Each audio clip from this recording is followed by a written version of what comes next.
Now, Hunt Palmer on 104.5 ESPN Baton Rouge. Holding down the middle of the day. Live from the Mercedes-Benz of Baton Rouge studios. This is Hunt Palmer. Welcome in. Hunt Palmer coming to you from the Mercedes-Benz of Baton Rouge studio downtown in the capital city on a beautiful Thursday here in Baton Rouge. Casey Gaines and Taylor Sharp on the ones and twos. We're working towards the weekend. We got baseball. We got basketball. We got football. We got it all. We're talking about here over the next 2 hours. Excited to spend it with you. Appreciate you for making us part of your day. LSU and Georgia last night on the hardwood. We'll get to that in 15 minutes. Joe Healy from the SEC Extra team over at D1 Baseball talking SEC baseball. That's at 1:30. Got to recap LSU's win over Lamar last night at the box in the second hour. Get you ready for LSU and Vanderbilt tonight from the SEC tournament in the second hour. Plus, what else is going on in the Southeastern Conference tournament? Mississippi State up 10 on the Florida Gators at the half. Players Championship going on over in Ponte Vedra. It is a loaded weekend. This is my favorite time of the year. I love fall football games. Saturdays on campus, no better place in the world. Of course, if LSU get to Omaha, I love that. But in terms of my favorite part of the year, we're leaving the cold weather in behind, which I can just do gladly. We're moving towards some really important basketball, great baseball, Major League Baseball starting up here in a month. You got college baseball, you got spring football. I love it. It's my favorite time of the year. And let's dive in. The Ponderosa this morning, 7:55 in the a.m. Gaggle of media assembled just outside the fence, as we generally do. They read us the rules, and then let us go watch a little bit of football, kind of. It's kind of football. But I did, just kind of take a few notes and kind of looked around. It's the first thing I noticed when I got out there this morning is, and look, I've gone to spring ball now for 12 years, so I understand how it operates, and it's not a shocking thing, but it is noticeable to me.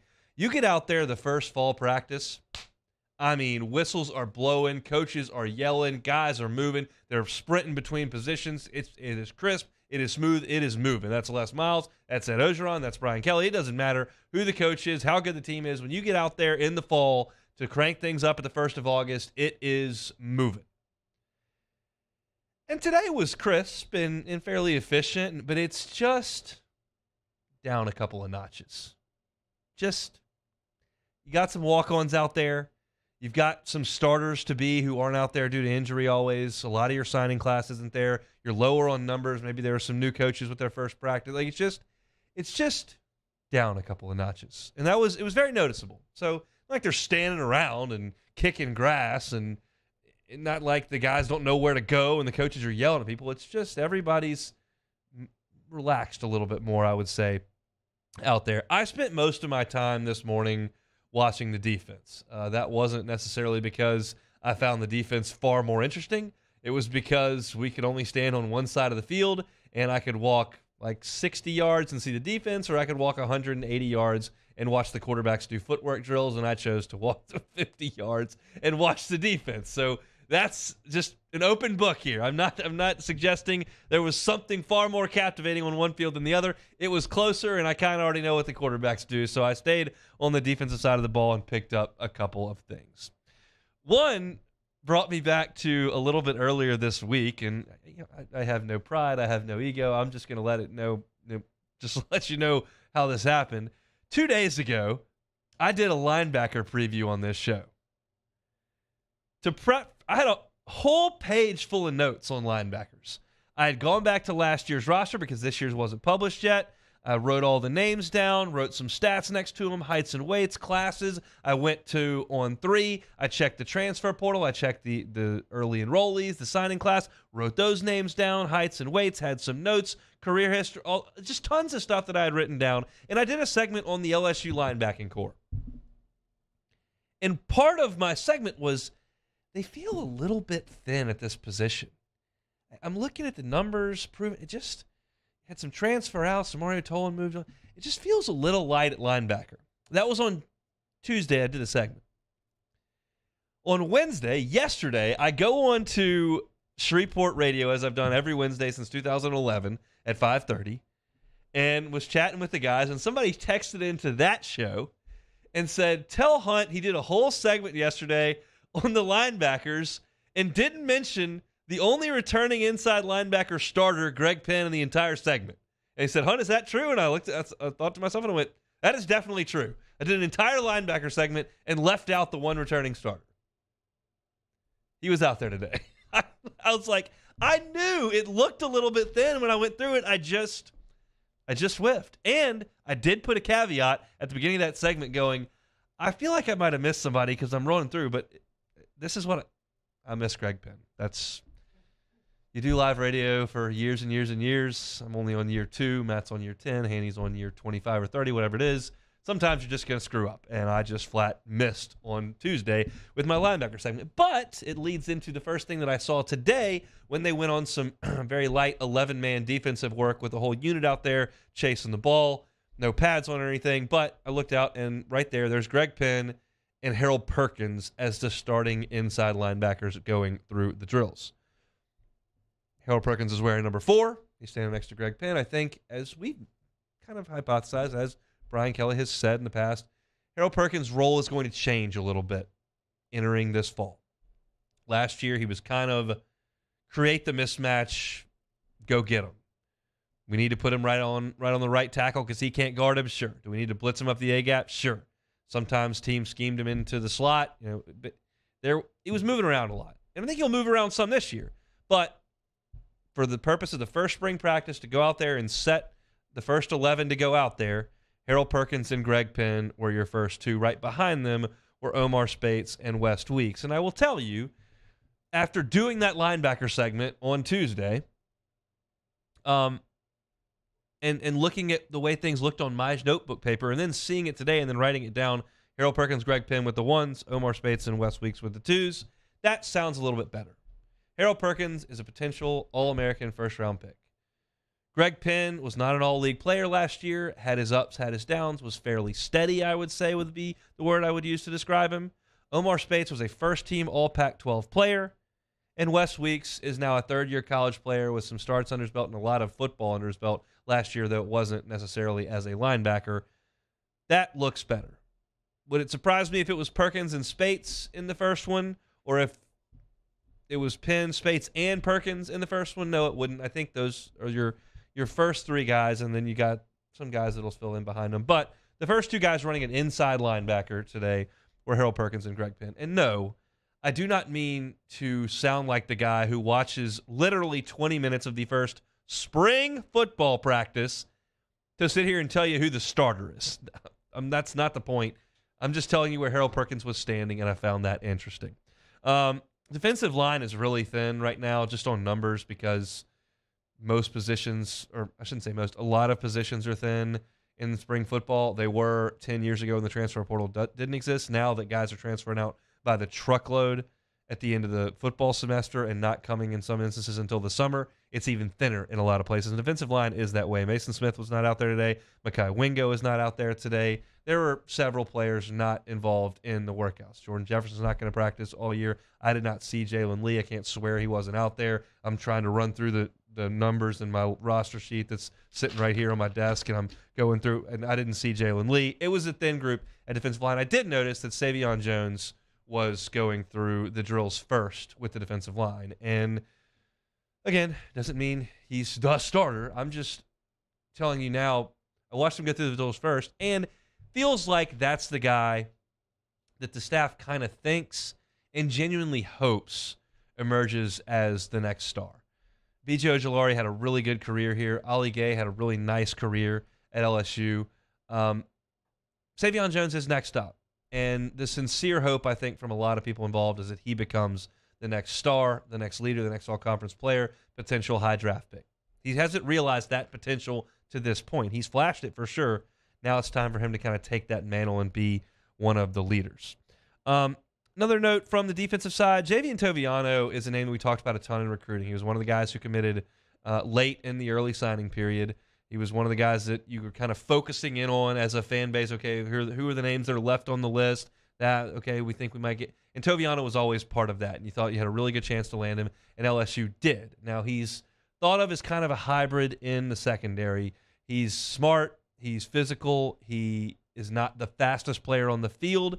Maybe that means he moves to nickel or safety. Maybe he stays at corner. And today he was working with the corners. The nickels had a different spot where Sage Ryan was going through things as kind of the leader of that group. And you had the safeties. Major Burns was kind of running his crew over there. And then you had the corners that were doing drills as a cornerback unit. And Javian Toviano was working with that group. So, again, I think as we move into the summer and into the fall, they're going to kind of see where they may need some help, where maybe somebody emerges here or there. They see more of Zy Alexander, have a better idea of whether or not, man, that's maybe not a guy who transitioned to this level as well, or maybe, oh, that's a guy who's going to be absolutely an SEC player. And chess pieces move around in that way. It's way too early to do that, but that's the kind of forward thinking that you would do commenting on spring football. And I think with Javian Toviano, he'll start with the corners, may end up helping you a little bit at nickel. Maybe somebody goes down, unfortunately, or whatever, and maybe he can take a look at safety. But he's a hybrid guy who is going to have an opportunity to get to the field pretty quickly. Just not exactly sure where yet, and he was out there working with the corners today. And then Major Burns, as you would expect, was very much the leader of the safety group. And I did take a notice of one drill that they were doing where the guys were kind of going through it, and they were learning to kind of attack the football, take on a blocker, shed it, and go.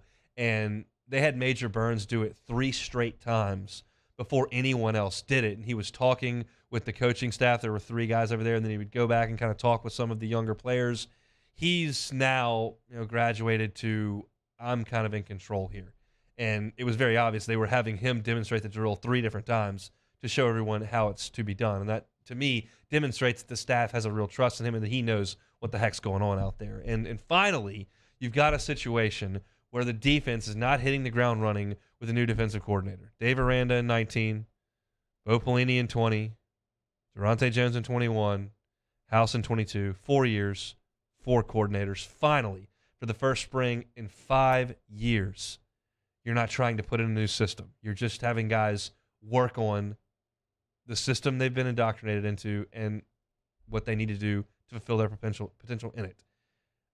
That's just a positive. Any way you want to spin it, that is a positive. And so I was it's not something that you learned today, but it's just something to consider as we go out to spring ball. You got Denbrock over there, you got House over there, you got Kelly over there. Finally, a little bit of a semblance of some stability there with LSU in spring ball. So led with football here. We got conference tournament hoops, got baseball #1 in the country. We're leading with football. Don't tell me I don't love you. Of course I do.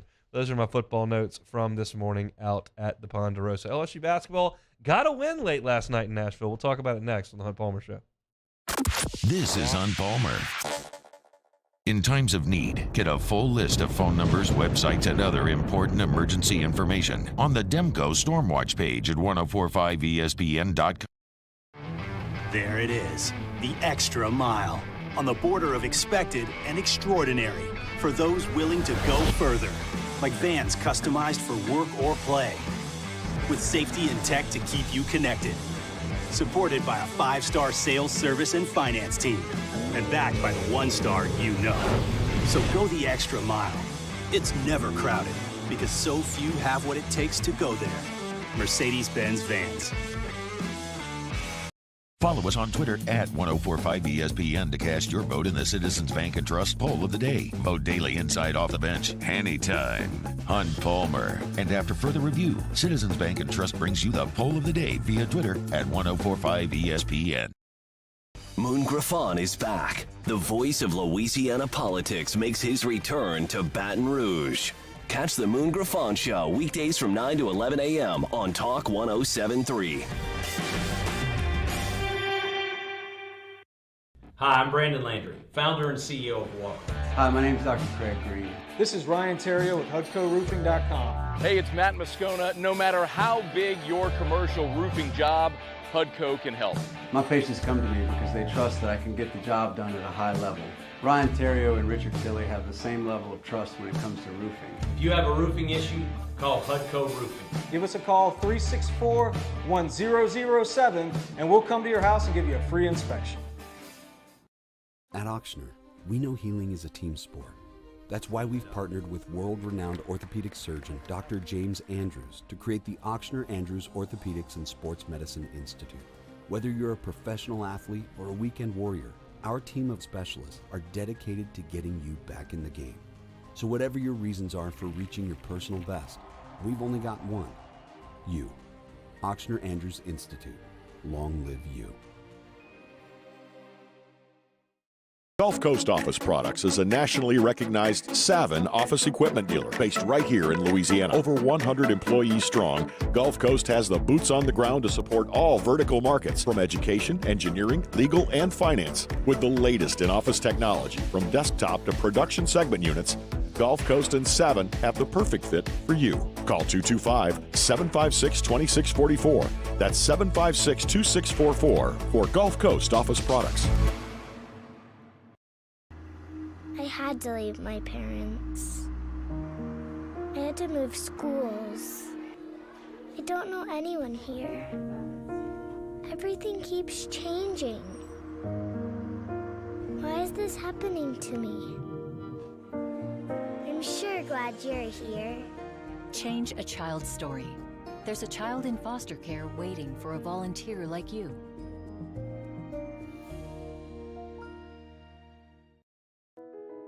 I've been doing business with Luba for 25 years. They're dependable, trustworthy. It's just the attention to detail with our clients. Our folks have years and years of experience. They're highly trained professionals, but many companies have that asset. What I'd like to think makes Luba a bit different is that we use those talents in a way that truly is dedicated to serving the needs of the folks who depend on us.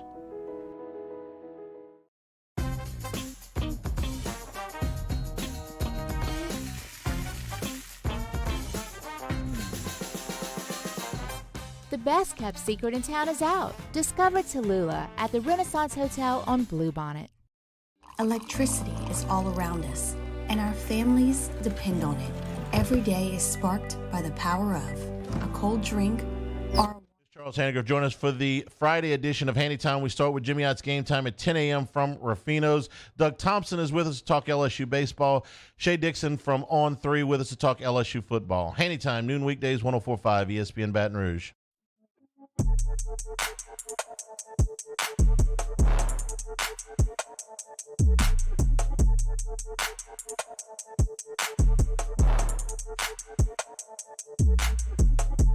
This is Hunt Palmer on 104.5 ESPN Baton Rouge. Aren't y'all glad you don't have to hear me sing in this segment? What a positive. Went on a limb yesterday. Guaranteed an LSU victory over Georgia, where I would sing the Georgia fight song. I actually looked it up on YouTube yesterday. It's not very long, so I would have sang it. However, the Tigers get me off the hook with a 72-67 win over the Dogs. Georgia just imploded. I mean, there's no other way to say it. Their last 6 games were an absolute abomination. And LSU took advantage of it. In the first half, LSU did 2 things very well on offense. They just had 1 turnover. KJ Williams had a charge. And they made 9 of their 10 free throws. Now, they still don't shoot the ball very well, and they didn't shoot the ball great in the first half. 40%'s fine. 3 of 13 from 3 is 23%. It wasn't a clinic offensively, but they only turned it over once, so they got enough shots up to allow their inefficient shot making to create enough points. You see what I'm saying? Like, if you're going to shoot it poorly, you might as well shoot it a lot. And they shot it fairly poorly from 3 especially. But they shot it enough times to score 42 points. So they led at halftime 42-30. Georgia scored those 30 points doing what they do. This is part of the reason I gave you my quote-unquote guarantee that LSU would win. I guess it was a guarantee. But if you look at the metrics, Georgia is just abysmal shooting the basketball from 2-point range and 3-point range. Now, they get to the free throw line a lot, and they forced 19 turnovers against LSU in Athens, and that's why they won the game. But in the first half, Georgia shot 38% from the field, which is terrible, and they shot 30% from 3, which is not very good, and that's why LSU had a 12-point lead at halftime. Now, the second half was not very good. LSU made 4 of its first 18 shots, as they sometimes do, and that was over a 12-minute span. And that allowed Georgia to cut the lead from 12 down to 3. And then Abdur Rahim hits a 3 at 4 minutes and 45 seconds to tie the game. He then comes down the next time down the floor and makes a pair of free throws. And at that point, Georgia, who had trailed for 32 consecutive minutes in a 40-minute game, had its first lead since 7-6 in the early going. I thought there were 2 huge plays in the game for LSU. One was the Adam Miller 4-point play. That was at 3 minutes and 2 seconds. Tigers were down 1. He hits the 4-point play, and that kick-started LSU's 13-6 run to finish the game and win it. But the other play that I thought was just massive was Sean Phillips' block up 2 with 54 seconds to go. If you're watching the telecast, you heard Dane Bradshaw say that, man, the space was created there. It was a good post move that created space and allowed for a jump hook, but Phillips is 7 feet tall and can move. And he got up off the floor and blocked it. Now, Georgia got the rebound and actually took another shot, and the ball went out of bounds, and LSU got it. But to block in that shot, I thought was just a huge play because it was a 3-foot shot. And Phillips was kind of the story of the game. 13 points on 5 of 9 shooting. That was a season high. 10 rebounds, season high. He blocked 2 shots, and he didn't turn the ball over at all. And, you know, Phillips is one of those guys who over the last 2 months has made big strides. I got a couple of texts last night. Why hasn't Phillips been playing? I realized there weren't a lot of y'all that were watching LSU when they were beating up, or not even beating up, beating barely really bad teams in November and December. But he played a little bit in those games, and I'm just telling you, he wasn't ready to play. He looked lost, a little confused, passive. He could always run a little bit and could move, but not a guy that was doing what he's done in this game where he's hitting spin moves around the rim. Some of the finishes were good, some weren't, but he's young, and he's 7 feet tall. He's just kind of grown into this year. And that's all people that are following this program are really asking for over the last 4 weeks. Once you got off to the terrible start in conference play, it was evident you weren't going to turn the whole thing around and be some sort of NCAA tournament team.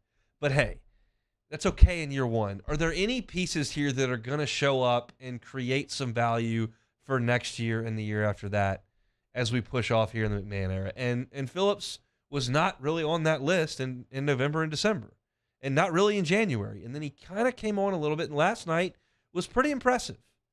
He's still raw. Those offensive moves sometimes are a little bit better than the finish that follows them. Threw a couple off the glass last night. But there's something there, and certainly on defense, he gives LSU a gear that they don't have anywhere else. KJ Williams is a heck of a post player in the SEC. He can't defend the rim like Phillips can. He's not long enough, he's not tall enough, and he can't jump like that. Heck of a three-point shooter. Heck of an offensive skilled player. He didn't have those skills that Phillips has. So that was really good to see last night in the game. Trey Hannibal, hats off to him. Kind of had an injury here and there. Had one coach's decision, didn't play. A little bit bumpy in a new place for Trey Hannibal. And he had 14 points and 11 rebounds last night from the guard spot, which is, to me, because of the way he plays, where he's not going to, Trey Hannibal's not going to get a shot or a rebound at that height without making an effort to. Some guys are just great three-point shooters. They can wallow around outside on the perimeter, get hit with a pass, put up a three bucket. Trey Hannibal, when he gets a shot, he works for it. When he gets a rebound, he works for it. Everything Trey Hannibal does on the floor, he works for. So for him to go for 14 points and 11 rebounds last night with nothing to play for, good effort. Key stats in the game, LSU, 18 offensive rebounds. They turned those into 25 points. That's huge. And then Georgia only got 4 second chance points in the game. And they only got 6 points off turnovers. That's because LSU, for the game, only turned the ball over 5 times. It goes back to what I said right at the top of the segment. They're not going to shoot a high percentage. They did. KJ did against Vanderbilt, and they did in the game against, was it Florida they got? Now I'm just blanking. What was the game where they just shot 1,000,000% and didn't get it done a couple of weeks ago? I can't remember. It doesn't matter. They're not going to shoot a great percentage very often. And so if you compound a poor shooting percentage with 18 turnovers that lead to 26 points, you have no chance to win. None. And that's what happened when they went to Athens a month ago. They turned over 19 times. You cut that down to 5. You got 66 shots up, 23s up, 26 free throws up. That's enough to put enough points on the board. 72 points. So good on the Tigers for getting that win. They get to stick around another day. And quite frankly, you're playing a team tonight that's not at full strength and is not overly talented. They've had a really good year. Their coach is the co-SEC Coach of the Year. But they're not some sort of juggernaut. They're not Bama. They're not playing the way A&M is. And I'll preview Vanderbilt coming up in the second hour. But you got a chance to maybe get another win tonight. Will I guarantee the win? Guess we'll have to kind of look back in the second hour and see if that's something I decide to make happen. But good win for LSU last night. Beat a terrible team, but continue to play hard. And they haven't played well most of the year. They haven't been immune to, they gave up a huge lead in Gainesville. They've given up huge leads in the second half a couple times over the last 3 weeks. They've had long losing streaks. It hasn't been the most enjoyable brand of basketball to watch. But they do bring it every day. They give you what they've got. And you would have thought in the game last night when you got a 12-point lead and gave it up with 4 minutes to go, all right, we've seen this a million times. That's it. But Miller hits a 3. Phillips is playing hard on defense. KJ gets a couple buckets late. Phillips had the put-back jam. It was a big play. They made some free throws and did enough to win. Good on them. I hope they enjoyed it last night. Get in the cold tub. Coaches are going to get to some late-night film watching, get a nap today, shoot around, walk through, go back out there at 8:30 tonight and see what you can do against Vanderbilt. That's kind of all you can do. It's win or you're packing in for this team. So tonight they'll play Vanderbilt. I'll preview that one coming up in hour number 2. We still got to get to LSU and Lamar. Tigers got a nice win at the box last night. Kind of a workmanlike win for LSU. Talk about that at the top of hour number 2. We'll also get to the other games that are going on in the Southeastern Conference today. Mississippi State and Florida going at it right now. Mississippi State is maybe playing for their lives. In the NCAA tournament. Joe Delarney's got them as an 11 seed. They're right there on the byes, last 4 in, play-in type deal. A win over Florida would be good. A loss would be difficult. And they were up by 10 at halftime, and they're now down by 3. They've started the second half 1 of 8 from the floor, and Florida is 7 of 10 from the floor. So the Gators have taken a 3-point lead over Mississippi State. Loss there to Florida might be a little bit damaging and would certainly make a long weekend out of this for Mississippi State. So we'll keep tabs on that one as we move forward. But one of my favorite segments of the week is coming up. Joe Healy does such a great job covering the SEC for D1 baseball. We talk a little bit of LSU in this segment and certainly will here. I want to hear about what's going on in the rest of the league. So we'll get some thoughts from Joe Healy of D1 baseball coming up next on the Hunt Palmer Show. This is Hunt Palmer. Our listeners fire off their opinions on the jimsfirearms.net hotline at 499-1045. Keep listening for your next chance to shoot us your thoughts with the jimsfirearms.net hotline on 1045 ESPN Baton Rouge.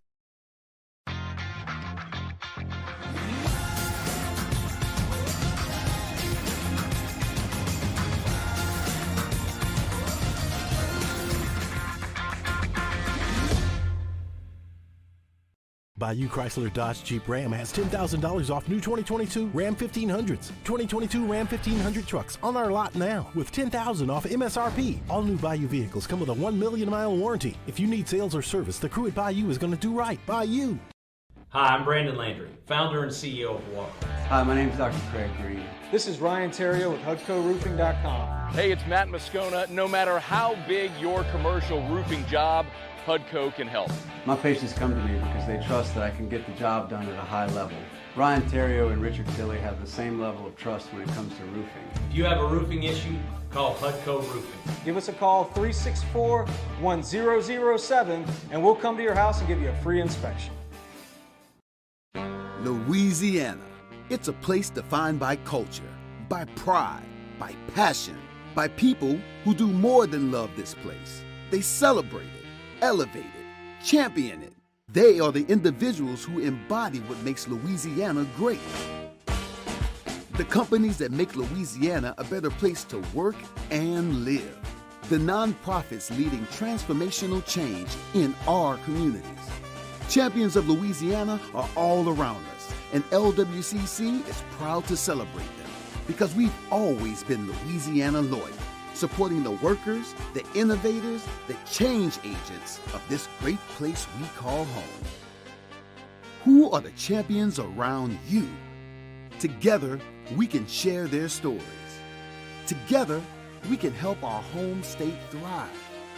Together, we are Louisiana loyal. Always.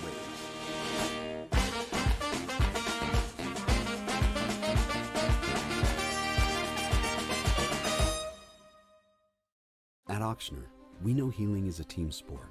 That's why we've partnered with world-renowned orthopedic surgeon Dr. James Andrews to create the Ochsner Andrews Orthopedics and Sports Medicine Institute.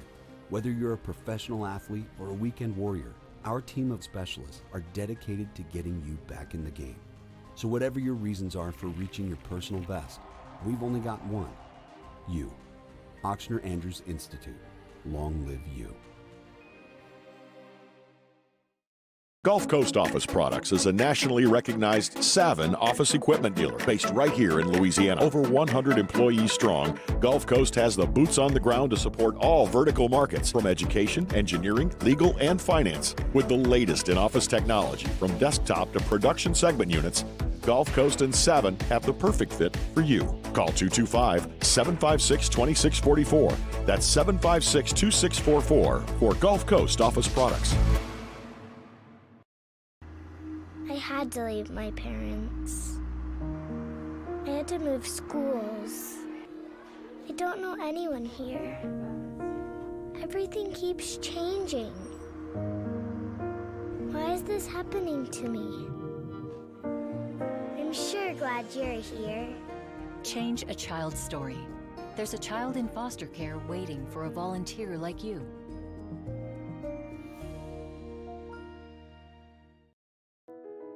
I've been doing business with Luba for 25 years. They're dependable, trustworthy. It's just the attention to detail with our clients. Our folks have years and years of experience. They're highly trained professionals, but many companies have that asset. Matt Moscona inviting you to join us for Thursday's AFR, presented by the Aesthetic Medicine and Anti-Aging Clinics of Louisiana. We got an LSU spring football practice report. We'll preview the baseball weekend with Kendall Rogers. Join us 3 to 6, 104.5 ESPN Baton Rouge.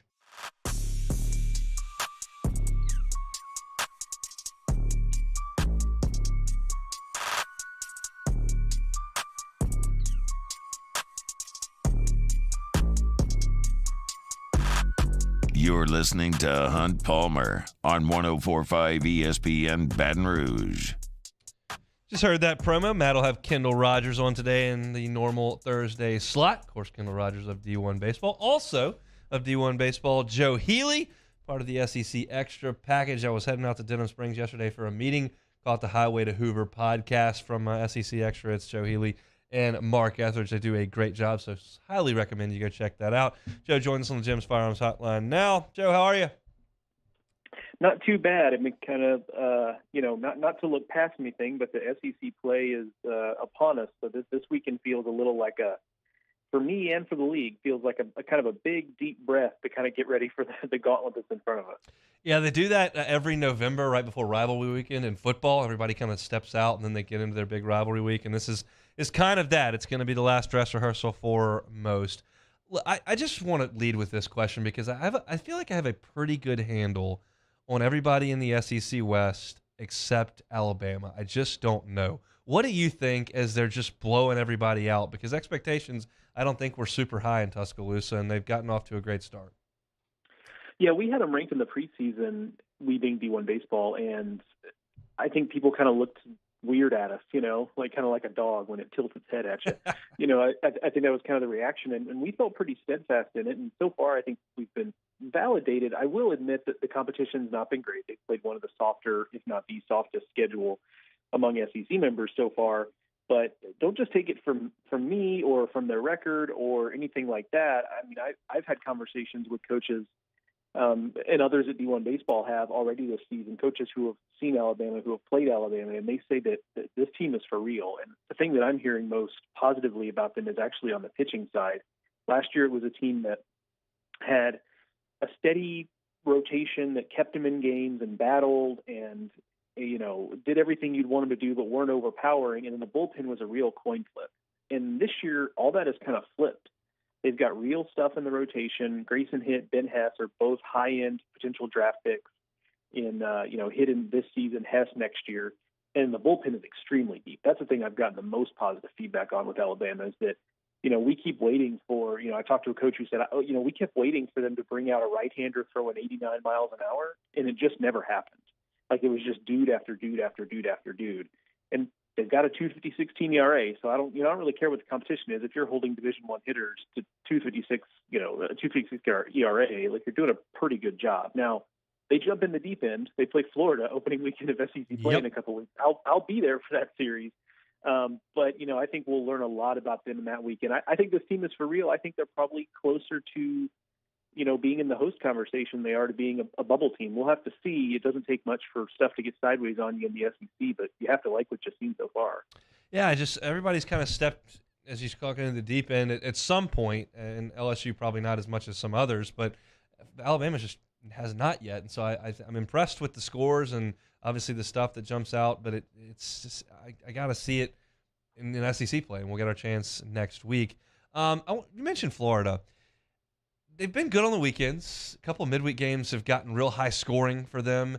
We know that the rotation in terms of talent is unbelievable, and the lineup looks fantastic too. But are there some bullpen concerns in Gainesville?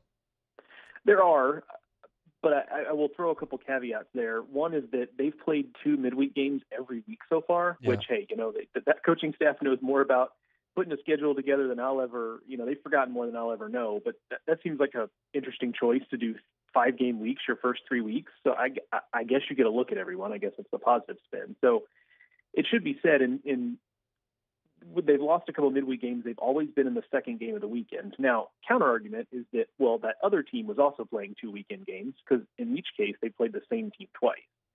So regardless, I do think if you're going to look for a soft underbelly for Florida, it is the bullpen. Ultimately, though, what I always kind of come back to is that the number of teams that you really feel really, really good about in the bullpen and feel like you're deep and just have, all kinds of options, that number is pretty small across the country, smaller than I think most people realize. So, it seems like Arkansas every year has 1 or 2 guys in the bullpen and that's it. And they always figure it out and get to Omaha. So I'm not overly worried about it, but you have hit on something that I think is probably the biggest concern with them right now. Nick Delatorre, who does a good job covering that team for On 3, had a piece the other day where he dove into it a little bit. And he said, the performance hasn't been good. It's not a talent problem. And I tend to agree. But, we're 20% into the season here, and it is kind of where you can get Florida a little bit. We saw it in that Saturday loss last weekend against Miami. So it's something I'll be watching, especially if, these starting pitchers who are so good on paper, when they have tough starts, is Florida going to be able to bridge the gap to the back end of the bullpen, or are they going to just have to win games 12-10? And look, that offense is good enough they could win 12-10 games. That's a tough way to live. Jack Caglione hit another grand slam yesterday. He's got 11 home runs, and he starts on Sundays. I am blown away when I look at highlights of that guy. I think there's probably a lot of people in SEC land who don't lock in on this until their basketball teams are done or until the actual conference play starts, so they don't know what Florida's doing in the midweek against whoever. But you've obviously paid a lot of attention to him. How good a player is he? Oh, it's insane. Like, it's not just the numbers. Like, it's that, it's not like he's a pitchability right-hander who, like, kind of gets away with just locating and all that stuff. Like, it's high 90s fastballs, and it's 115-mile-an-hour exit velos. Like, it is just insane, the type of stuff that he's doing. I mean, whatever nickname, he's been given all kinds of nicknames. I'm partial to Jack Tani as a play on Shohei Ohtani, sure. But it's just been nuts. Like, and we'll see. Like, I mean, history is littered with guys who, now he's not a freshman, he's a sophomore, but he didn't pitch last year. He only hit, and he was good at the end of the year at the plate. But this is really his first full go-around in the league, obviously. So we'll see. Like, history, like I was starting to say, is littered with people who have got off to really fast starts and then they kind of hit a wall. And we'll have to see. But right now, man, like, he has all the tools to continue to do this. He's got the body, 6'5", 245. Like, seems like he's going to be pretty durable. Florida may have, I don't want to say backed their way into, because I think they knew who this guy was, but he was not going to be in the weekend rotation. If Pierce Coppola was healthy going into the season, like, that spot was probably Coppola's. And Caglione might have thrown midweeks or closed, I don't know, but he's only been able to do this because he ended up having to move into a role that was kind of unexpected. And in that way, Florida really has kind of backed into having one of the better pitchers so far this season in the SEC. We'll talk more about A&M next week, but I know they got off to a slow start last year and then took off and they were great and got to Omaha. But this has been a slow start, and then you look up Friday and they're just getting absolutely annihilated by Louisville. They hit their way through the last two games and they got it figured out on the weekend. But where's your concern level with A&M right now? So I'm kind of two minds here. So what gives me comfort if I'm an A&M fan is that they've actually pitched well enough, and that's actually where I had more questions this season. But Chris Cortez has looked pretty. He was great last weekend against Texas Tech. You like that. Troy Wansing, the Purdue transfer, has been really good. They've had some guys in the bullpen step up, most notably Evan Aschenbeck. So you like that because you felt a little more certain about the offense. But offense has been the problem, and like I said earlier, we're 20% of the way through this season, give or take. So we're no longer at the place where you can just kind of wave your hand and say, like, it's early. Like, it is still kind of early, yeah. But you do have to start to wonder if they're just going to be guys who aren't going to come around. And this is a point that Mark and I made on our podcast recently, was that, look, there are so many good SEC offenses. I didn't talk much about Alabama's offense, but that's with Colby Shelton, the freshman, hitting like he is, that's an excellent offense. We know LSU has an excellent offense. Florida, Tennessee. I saw Georgia last weekend and came away really impressed with their offense. So even if A&M bounces back, if some of these guys that are hitting in the low 200s or under 200 at this point end up getting better, like, how much better? They're probably not the best offense in the SEC, I don't think, but are they fifth? Are they eighth? You could still be a pretty good offense in general, but you're the eighth best offense in the SEC. So they've just got a long way to go if they're going to be like an elite level offense, which on paper is what it looked like they could be. And now it's just starting to look like, even if they might improve, and I think they will, I just don't know that they're ever going to get to that ceiling we thought they had. Chatting with Joe Healy of D1 Baseball, part of the SEC Extra package over there at D1. Joe, my listeners are familiar with kind of the way that why I like college baseball so much is because you don't have to get the highs so high and the lows so low. You just come back and play the next day. So overreacting to one game or one weekend is generally a fool's errand. However, I did come on this show on Tuesday and say I feel differently now about LSU's entire team than I did 24 hours ago because of the way that Thatcher Hurd threw the ball against Butler. Now, Butler's not good, but it was the stuff that I saw and the dominance that we saw. I don't know how much you saw of that, but your thoughts on what Thatcher Hurd could be if he reaches his potential for this team behind Paul Skeens. Oh, it's huge, especially when you started to maybe have when you had the injury to Grant Taylor, and then you had, Riley Cooper, maybe you question him in the rotation a little bit. So I think given all of that, you have to come out really, really optimistic about what Thatcher Hurd has done. I did not see the start, but obviously I kind of followed up on it. And I think the combination of that and the way he pitched the previous week against Texas in that midweek game, and look, Texas's offense, I think you and I talked about this, I don't think it's a good offense this year. I think that's just kind of the long and the short of it, but it's still Texas, right? So that's impressive. So I think it does go to show that LSU does have some other levers to pull here this season and some other cards to play. When I have to admit, when I saw that Thatcher Hurd wasn't in the opening weekend rotation, and then he goes into that Tuesday game against Southern and doesn't look very good, I kind of started to wonder, is he still working back from that injury? Does the coaching staff not trust him? I started to kind of ask some of those questions that didn't yet have answers. And then I think what we've seen is okay, maybe it took some time to knock some rust off, because let's not forget that it had been almost a year since he pitched in a competitive game. It maybe just took some time to do that, and now he's kind of showing who he can be. And last year, that was one of the very best pitchers in the West Coast right up until he got hurt. And I think that's what we saw earlier this week. Yeah, it was 95, 96 at the knees. It was an 87-mile-an-hour slider that was just devastating. The command was really good. He was bouncing off the mound after strikeouts. as I said, it could have been against Catholic High down the street. It could have been against the Minnesota Twins. It just happened to be against Butler, and they're not good, but it looked really good just in terms of the stuff he was throwing up there. So I was very encouraged, and hopefully we see some more of that coming up this weekend. Last thing here, Joe, before we let you go, we appreciate you being a little bit flexible with us here today. Like you said, kind of a schedule this week with no big, huge tournaments or massive out-of-conference matchups. Anything you're looking at specifically in the SEC this weekend with baseball? I think Louisiana Tech and Arkansas could get interesting on a couple of levels. One is that La Tech clearly believes they can win. They obviously split those. We talked about this a week ago. They split those midweek games with Ole Miss and very easily could have won the other one.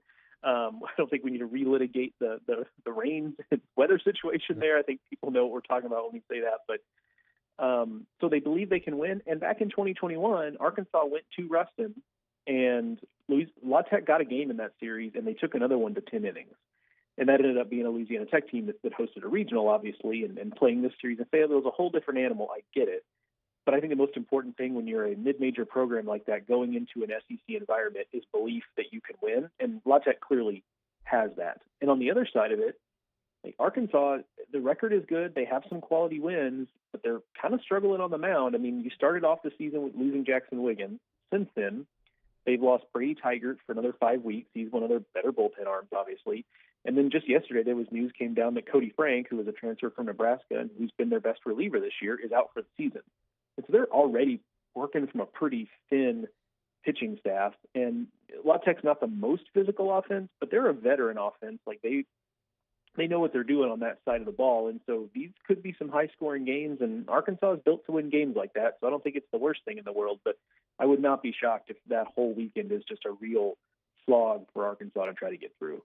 D1 Baseball's SEC Extra Package, D1 Baseball Podcast, Highway to Hoover Podcast. It's all there, and Joe Healy, huge part of it over there at D1. He joins us every single Thursday.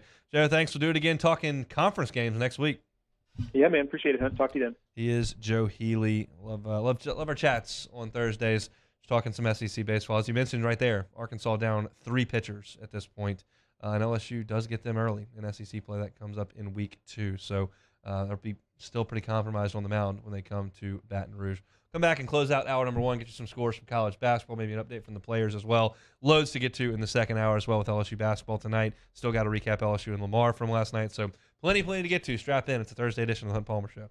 Hunt Palmer on 104.5 ESPN Baton Rouge. LWCC is Louisiana Loyal, elevating and celebrating champions of Louisiana. In March, we're telling you about Trey Godfrey. Trey is the Senior Vice President of Policy for the Baton Rouge Area Chamber, formerly served as the Executive Director of 100 Black Men of Metro Baton Rouge. Through both roles, Trey's seen the potential in people and systems in the region and has been committed to playing an active part in making sure Baton Rouge's best days are ahead. In his work at BRAC, Trey oversees education policy that allows him to make an impact from a more systemic perspective. Trey Godfrey, a champion of Louisiana right here in Baton Rouge. If you know of someone like Trey, some nonprofit or a business that's doing some awesome philanthropic work in Baton Rouge, doing great things in our great state here, we want to hear about it. LWCC is giving us that platform. So go to lwcc.com/champions and nominate someone or a nonprofit or a business to be a champion of Louisiana. We can tell their story right here on the Hunt Palmer Show.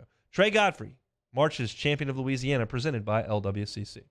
In times of need, get a full list of phone numbers, websites, and other important emergency information on the Demco Stormwatch page at 1045ESPN.com.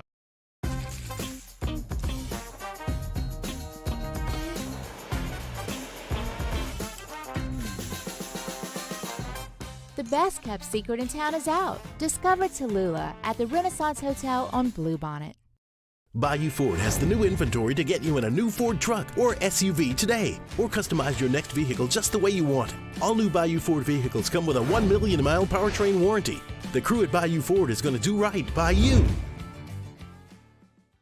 Hi, I'm Brandon Landry, founder and CEO of Walker. Hi, my name is Dr. Craig Green. This is Ryan Terrio with HUDCORoofing.com. Hey, it's Matt Moscona. No matter how big your commercial roofing job, HUDCO can help. My patients come to me because they trust that I can get the job done at a high level.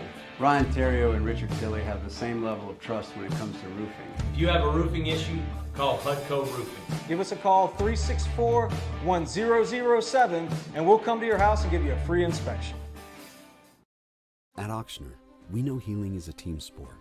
That's why we've partnered with world-renowned orthopedic surgeon Dr. James Andrews to create the Ochsner Andrews Orthopedics and Sports Medicine Institute. Whether you're a professional athlete or a weekend warrior, our team of specialists are dedicated to getting you back in the game. So whatever your reasons are for reaching your personal best, we've only got one: you. Ochsner Andrews Institute. Long live you.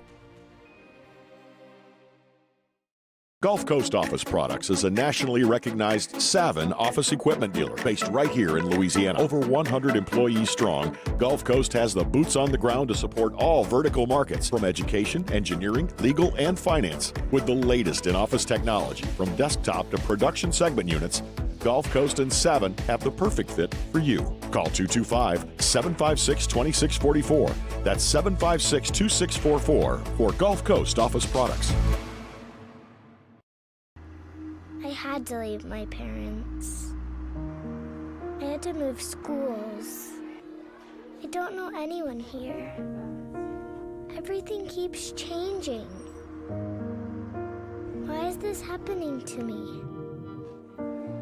I'm sure glad you're here. Change a child's story. There's a child in foster care waiting for a volunteer like you.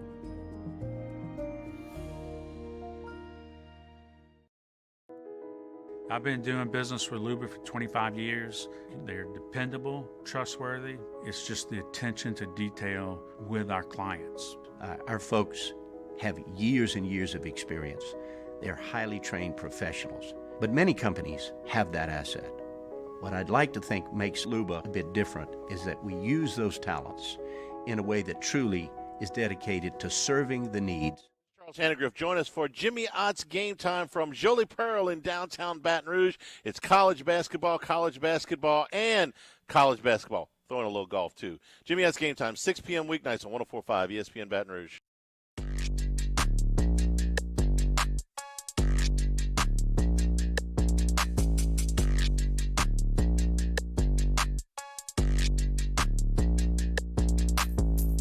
This is Hunt Palmer on 104.5 ESPN Baton Rouge. So Todd Golden is the head coach at Florida for basketball, obviously, and he was asked yesterday if his team was going to, take some pleasure in potentially knocking Mississippi State out of the NCAA tournament. State's projected right on the bubble either way, and Todd Golden didn't dismiss the question. He said, "Yeah, we talked to him about it. This is our opportunity, to go out there and, make this a long week for them before they wait on Sunday." And I think some people took that the wrong way and said, worry about your own program, or that's a team in your conference. Why would you talk negatively about them to the selection committee and that kind of stuff? And to me, it's like, it's a basketball game. And if you think that your team, which has scuffled down the stretch and lost your best player and is coming down to the end of the line here, needs a little shot in the arm, I'm fine with it. He didn't come out there and say, who's Mississippi State beating? Why would the committee even consider them? He didn't do that. He didn't say, I don't think we got a very good chance they're really good. Like, he just said, yeah, we're going out there to win the game, which is his job, by the way, is to go win games. And if that's a part of it and making them have a long weekend, then that's part of it. And that is part of this week. Your job's to go out there and win games for Florida. So right now, it's down to the wire. Mississippi State has a 2-point lead. They have just over 3 minutes to play in the game. I've not taken the time to look at a bunch of metrics and see where Mississippi State stands in terms of Q1 wins and strength of schedule and net rankings. I'm not doing that because LSU's not anywhere close to any of that, so it's not really relevant for most of the show that I do every day. But I did look at Mississippi State's resume when LSU played State a couple of weeks ago, and I was just like, man, this is kind of underwhelming, in my opinion, for a team that has this on its resume to be in the NCAA tournament. On the one hand, like, that doesn't say a lot for trying to get into the tournament. And on the second hand, it's like, man, LSU is awful, but this is all you got to do to turn around and get back in the tournament. So I'll take a look at it this weekend and kind of take my thoughts on it when the selection committee meets, and we'll talk about it on Monday, I'm sure. But Mississippi State would really do themselves some help if they went ahead and beat Florida today and didn't drop this one, lose any other chance at a quad one win or a good win, and just go back to Starkville and sit at home and stare at your TV for hours on Sunday. That's not a very comfortable thing, but that's where Mississippi State stands right now. State at the free throw line. They just missed the second of 2 free throws. They have a 3-point lead over the Florida Gators with 2 minutes and 55 seconds to play. Duke is all over Pitt 16-6. And over at the Players in Ponte Vedra, Florida at TPC Sawgrass, what a round by Chad Ramey today. You've probably never heard of Chad Ramey. I watch a lot of golf. I've never heard of Chad Ramey, but he shot 64, 8 under today. He leads Colin Morikawa by one shot. Colin Morikawa shot a 7 under 65 today. Other notable scores, Scotty Scheffler 4 under for the day, and he is done. Justin Rose shot 3 under for the day. He is done. Sam Burns just 3-putted from about 12 feet, so he's going to shoot. He's going to make a bogey. He's in the early portions of his round out there at Sawgrass. Usually plays really well over in the Florida swing on all that Bermuda. Bermuda Burns, usually a guy you want to pick in your fantasy golf leagues if you're cool like me and in a fantasy golf league. But he's not playing great at the moment. We got a lot to get to in hour number 2 of this Thursday edition of the Hunt Palmer Show. LSU Vandy preview as they'll do battle tonight in Nashville in the SEC tournament late night game. I'll get you some thoughts on the other 2 SEC tournament games that are going to go on this afternoon, and certainly we'll get your LSU and Lamar recap from last night. That's what's going to come to you after SportsCenter. So come back with us. Hope your Thursday is going great. It's the Hunt Palmer Show on 104.5 ESPN Baton Rouge. There it is, the extra mile, on the border of expected and extraordinary for those willing to go further, like vans customized for work or play, with safety and tech to keep you connected, supported by a 5-star sales, service, and finance team, and backed by the 1-star you know. So go the extra mile. It's never crowded, because so few have what it takes to go there. Mercedes-Benz Vans. I had to leave my parents. I had to move schools. I don't know anyone here. Everything keeps changing. Why is this happening to me? I'm sure glad you're here. Change a child's story. There's a child in foster care waiting for a volunteer like you.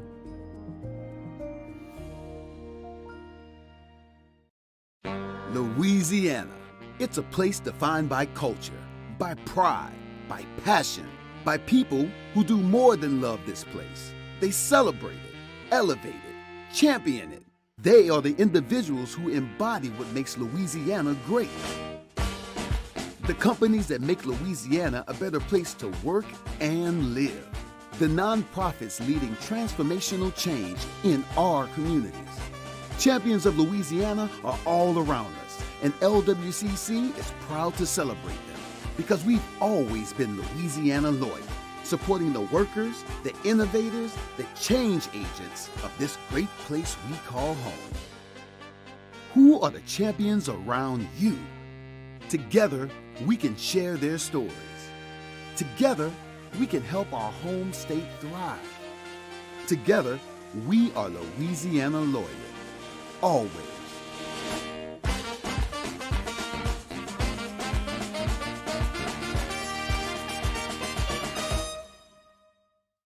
Hi, I'm Brandon Landry, founder and CEO of Walk. Hi, my name is Dr. Craig Green. This is Ryan Terrio with HUDCORoofing.com. Hey, it's Matt Moscona. No matter how big your commercial roofing job, HUDCO can help. My patients come to me because they trust that I can get the job done at a high level. Ryan Terrio and Richard Tilley have the same level of trust when it comes to roofing. If you have a roofing issue, call HUDCO Roofing. Give us a call, 364-1007, and we'll come to your house and give you a free inspection. At Ochsner, we know healing is a team sport. That's why we've partnered with world-renowned orthopedic surgeon Dr. James Andrews to create the Ochsner Andrews Orthopedics and Sports Medicine Institute. Whether you're a professional athlete or a weekend warrior, our team of specialists are dedicated to getting you back in the game. So whatever your reasons are for reaching your personal best, we've only got one. You. Ochsner Andrews Institute. Long live you. Gulf Coast Office Products is a nationally recognized Savin office equipment dealer based right here in Louisiana. Over 100 employees strong, Gulf Coast has the boots on the ground to support all vertical markets, from education, engineering, legal, and finance. With the latest in office technology, from desktop to production segment units, Gulf Coast and 7 have the perfect fit for you. Call 225-756-2644. That's 756-2644 for Gulf Coast Office Products. I've been doing business with Luba for 25 years. They're dependable, trustworthy. It's just the attention to detail with our clients. Our folks have years and years of experience. They're highly trained professionals. But many companies have that asset. What I'd like to think makes Luba a bit different is that we use those talents in a way that truly is dedicated to serving the needs of the folks who depend on us. Sports Center. I'm Doug Brown. Kansas coach Bill Self is out for today's Big 12 quarterfinal against West Virginia with an illness. Assistant coach Norm Roberts will take over. That game will tip shortly on ESPN. Earlier today in the Big 12, Iowa State knocks off 10th-ranked Baylor in the quarterfinals, 78-72. Gabe Kalsher with 24 points. In the ACC, Miami had a 17-point second-half lead on Wake Forest and almost let it slip away. Miller, quick bounce pass back to Wong. He'll race it into the front court, all the way to the rim and score. How about that? A play drawn up. They knew exactly what they wanted to do, a give and go of sorts from the inbounder.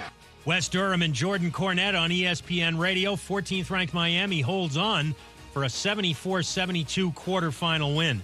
In the Big East quarters, 6th-ranked Marquette had to go to overtime to beat St. John's 72-70. Tyler Kolek with 19 points. ESPN's Adam Schefter reports there's a real chance the Vikings will part ways with wideout Adam Thielen, although the sides are still talking. Do you own or rent your home? Sure you do. Fortunately, Geico makes it easy to bundle your home and car insurance. It's a good thing, too, because having a home is hard work. Go to geico.com, get a quote, and see how much you could save. Geico.com. Easy.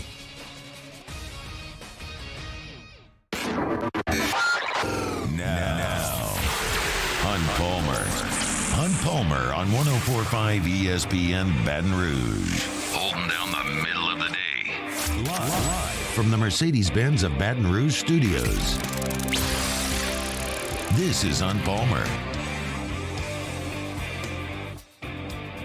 Kind of sniff that weekend from here. Getting into the later afternoon on Thursday. Got conference tournament basketball cranking up. Players' championships rolling. Close to the weekend here. Hope your Thursday's going awesome. Hunt Palmer Show, 104.5 ESPN Baton Rouge. First hour got to a lot. If you missed it, you can always catch it on demand. 1045ESPN.com's on-demand tab. Apple Podcasts, Spotify, Google, YouTube, wherever you find your audio, or in this case, video on demand, you can find it.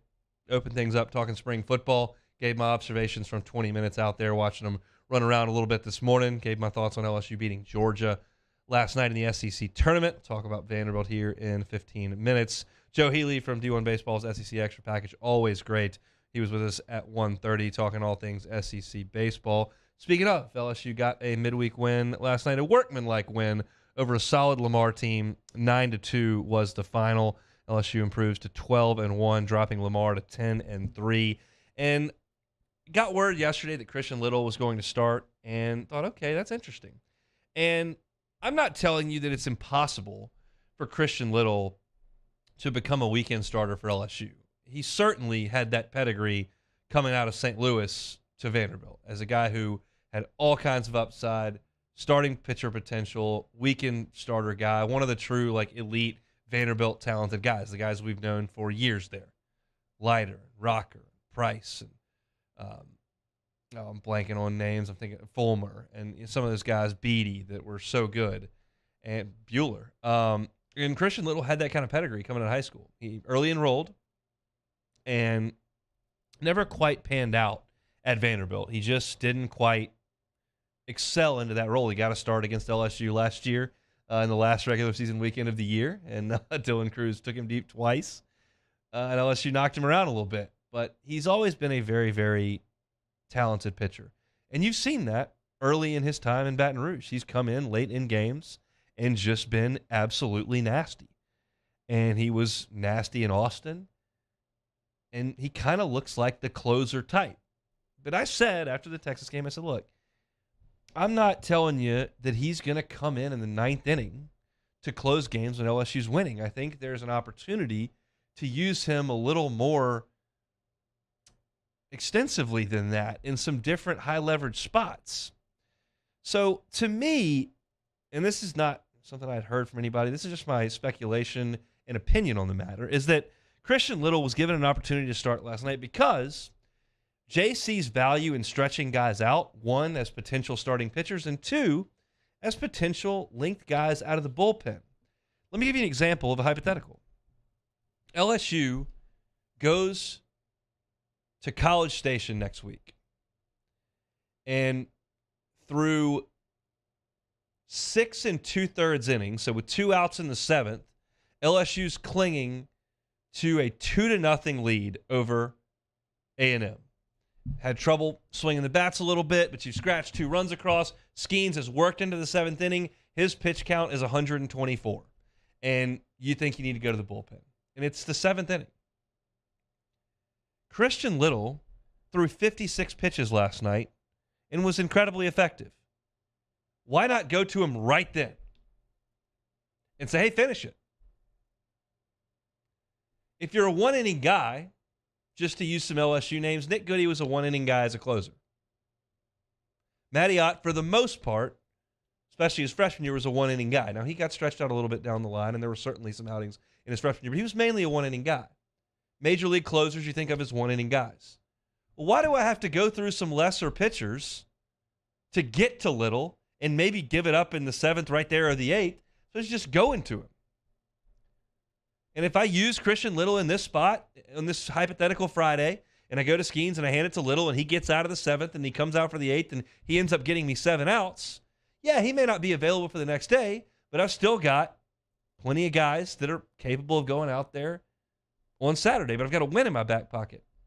I think, just to paint that picture, it's just in case you want to use your relievers in some longer spots. Maybe because your lineup's really good, you trust them over the course of 9 innings to do some damage, and you haven't used Christian Little on Friday or Saturday. Say both games kind of got out of hand. Either way, you won them both, you lost them both, or you split them, but they got out of hand. No need in using your high-leverage guys. But you have a Sunday start, go out there, and he just doesn't quite have it. And with 1 out in the 4th, you're down 5-2. Let me go to Christian Little right there. I hadn't used him yet this weekend. And oh, look at this. I've now got proof, and I've stretched him out. He threw 56 pitches in that Lamar game. We're going to give him the ball in the 4th inning. Go get him. Give our guys a chance to get back in this game. Give me 3 1/3. Give me 4 innings. That's what last night looked like to me. You can guarantee that if you give him a start, that he's going to be able to get stretched out. And I thought he threw the ball very well. The line score for Christian Little last night, 4 innings, 4 hits, a run. It was earned. He walked 1 and struck out 3. He faced 17 hitters in the game. And I love balls and strikes for the game. Christian Little, let me look at this box score here. I'm not seeing strikes and balls. There it is. Christian Little, 38 strikes in 56 pitches. So 18 balls, 38 strikes. That's good ratio. So I thought he was good last night, and I thought that was encouraging. LSU did club out 10 hits in the game last night. I love Paxton Kling going deep for a home run to left center field. That's a guy that I think is coming on a little bit. Had a bumpy start, but I think he's coming on a little bit, and the upside there is so good. I want him to get these early season at-bats. I don't love this non-conference schedule. I think a lot of the games that LSU's playing, especially on the weekends, are not very good. Lamar, I do not put it there. That's a great team to schedule in the midweek because they've got a solid club, and they'll come give you a challenge on the midweek. I'm talking about the weekend for the most part, but I want Kling to get at bats because I think there's a chance he could blossom into a great player on this team. I think there's very little doubt he blossoms into a great player at LSU. I think he blossomed into a great player on this team, and to see him hit that home run last night I thought was great. Tommy White hit 2 balls 1,000 miles an hour to right field, one of them for a home run, one off the wall and right. That is his best stroke. When he can hit the ball the other way, he's as good as anybody in the country. He and Cruz are the 2 best opposite field power guys in the nation, in my opinion, and when he showed that last night. As far as LSU goes in other facets of the game, I thought the defense, for the most part, was very good. Interestingly enough, and we don't talk about this enough when we talk about lineups, Jay Johnson said in his post, it was this morning on the morning show, mixing my sound up. He told Jordy and Jacob and T-Bob that they really prioritized infield defense against Lamar because that team doesn't strike out a lot. They hit the ball on the ground, and they've got really good speed. You look at Ben McNaughton, he's got 9 steals already and stole a base last night. If you've got a team that plays like that, you need to have guys that can make plays on the infield. And Ben DePault did make an error yesterday, but he did also make some plays on some balls that were scorched over in his direction. Jordan Thompson, with 2 outs and 2 men on, goes in the hole to his backhand side, makes a play, and throws a laser across the diamond. Really nice play. Dugas has continued to be very good. I thought the defense again last night was good, despite the 1 error that was charged to DePault, and that was on a ball that was hit very hard the other way. And the last thing is Garrett Edwards. I'm talking this whole time about Christian Little and stretching him out. And credit to Musso, who saw Garrett Edwards in preseason practices and really thought a lot of what he saw. I said, there's some guys ahead of him on the pecking order. I just don't know how big that role is going to be. Well, last night, 3 2/3 innings, he doesn't give up a run, just 2 hits and struck out 2. Breaking ball was good, and the fastball was in the mid-90s. That was encouraging to see. It just kind of shows the depth on this staff, but I thought stretching him out for 44 pitches was also good, and that goes right back to the Christian Little thing. Is the more you can stretch guys out, the more versatile they can be. If you pigeonhole them into, hey, I need you to get me 1 out against the lefty here, I need you to just go this 1 inning and throw 16 pitches, that's really all you can get out of them. You can throw 16 pitches if you're stretched out, but you can't throw 64 if you've only been throwing 18. So to keep these guys rolling through, I think a very, very good thing. So that's my thoughts on LSU and Lamar last night. Workman-like victory over a solid club. Lamar comes in 10-2. They beat A&M. They beat Kansas State.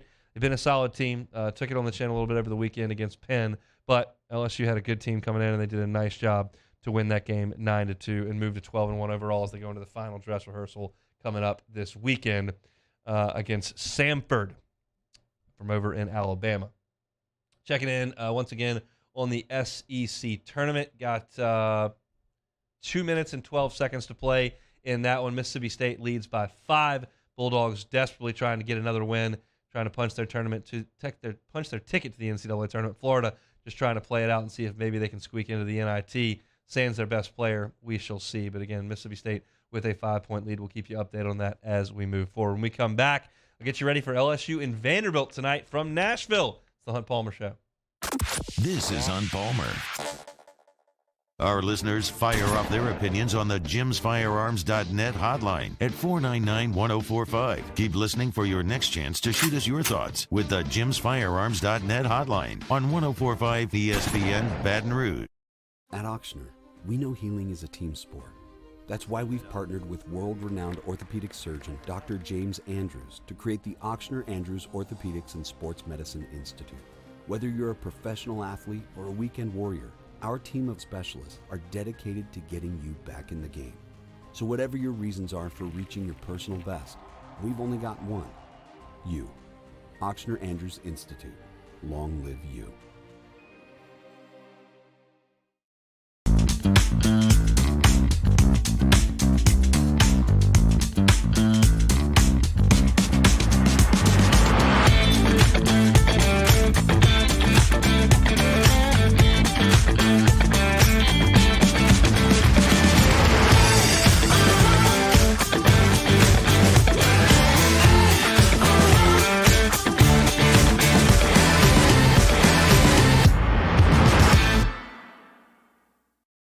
Hey, it's Matt Musso. Join me Monday through Friday for your daily update on LSU baseball with Musso at the Box, presented by New Orleans Flooring, wherever you get your podcast, Apple, Spotify, Google, and check out New Orleans Flooring. 2 locations, Metairie and Prairieville, or NOLAFlooring.com. I had to leave my parents. I had to move schools. I don't know anyone here. Everything keeps changing. Why is this happening to me? I'm sure glad you're here. Change a child's story. There's a child in foster care waiting for a volunteer like you.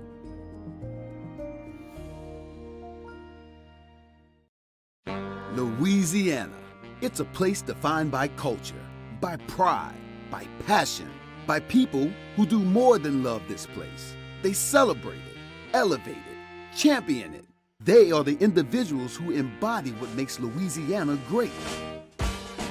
The companies that make Louisiana a better place to work and live. The nonprofits leading transformational change in our communities. Champions of Louisiana are all around us, and LWCC is proud to celebrate them because we've always been Louisiana loyal, supporting the workers, the innovators, the change agents of this great place we call home. Who are the champions around you? Together, we can share their stories. Together, we can help our home state thrive.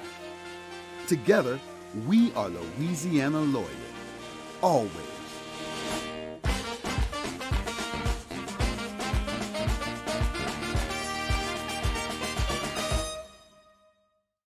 Hi, I'm Brandon Landry, founder and CEO of Water. Hi, my name is Dr. Craig Green. This is Ryan Terrio with HUDCORoofing.com. Hey, it's Matt Moscona. No matter how big your commercial roofing job, HUDCO can help. My patients come to me because they trust that I can get the job done at a high level. Ryan Terrio and Richard Tilley have the same level of trust when it comes to roofing. If you have a roofing issue, call HUDCO Roofing. Give us a call, 364-1007, and we'll come to your house and give you a free inspection. Gulf Coast Office Products is a nationally recognized Savin office equipment dealer based right here in Louisiana. Over 100 employees strong, Gulf Coast has the boots on the ground to support all vertical markets from education, engineering, legal, and finance. With the latest in office technology from desktop to production segment units, Gulf Coast and Savin have the perfect fit for you. Call 225-756-2644. That's 756-2644 for Gulf Coast Office Products. Miss the LHSAA Boys Select Division I Basketball Championship game between the number 1 seeded Scotlandville Hornets and the 3 seeded Catholic High Bears this Saturday at 6 p.m. on 104.5 ESPN Baton Rouge.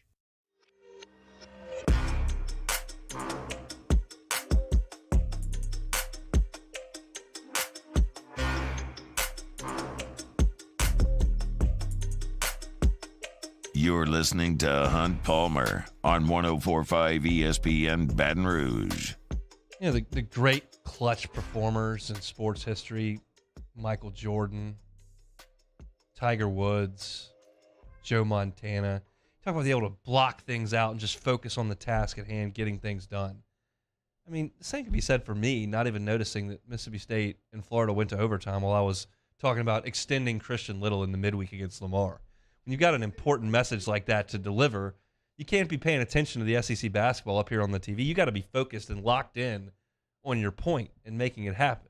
And that's why I didn't realize that Florida and Mississippi State had gone to overtime in the SEC tournament. So they are playing in overtime up there in Nashville, which is obviously always a great thing for pace of play in the tournament and getting games started on time. With LSU's got the last game of the day. I know there's a little bit of a window between the two sessions, but it never helps for games to go deep into overtime, but they currently are. It's a one-possession game.